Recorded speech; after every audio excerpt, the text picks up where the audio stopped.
Pagod ka na ba sa ministry, sa church, sa paulit-ulit na paglilingkod na parang ikaw lang lagi? Alam mo kapatid, hindi ka nag-iisa.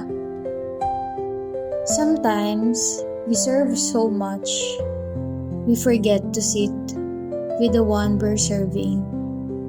You show up every Sunday, you lead worship, teach, plan, and pray. Pero deep inside, you're empty. Dry, drained, disconnected. Napagod ka na sa ginagawa mo para kay Lord. Pero hindi mo na siya talaga nakakausap. Now, don't get me wrong. Serving the Lord is beautiful. Obedience is worship and ministry is a gift.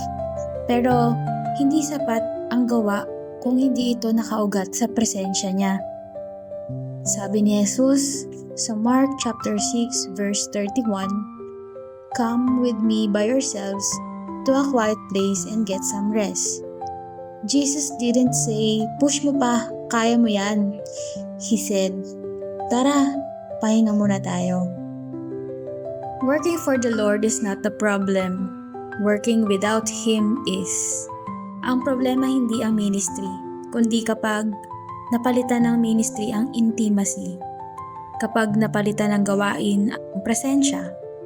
And you're not just a servant, you're His child.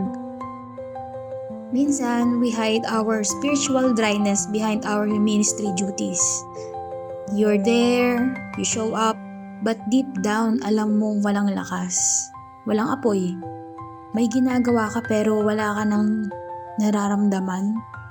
Maybe it's time to stop and listen.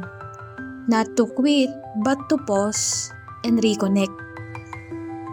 In Luke chapter 10 verse 42 says, "But one thing is necessary. Mary has chosen what is better, and it will not be taken away from her."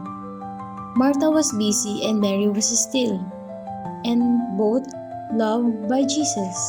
Pero sabi ni Jesus, si Mary ang nakapili ng mas mahalaga. Hindi masama ang paglilingkod, pero mali kung doon ka na humuhugot ng halaga. Your identity is not in your service. It's in your relationship with Jesus. Kaya kung pagod ka na, don't walk away, but don't push through pretending either. You come back, you sit down, and be filled again.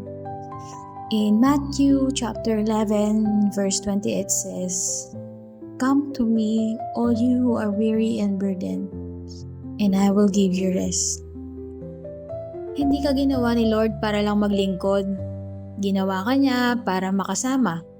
Tinawag ka niya para makasama.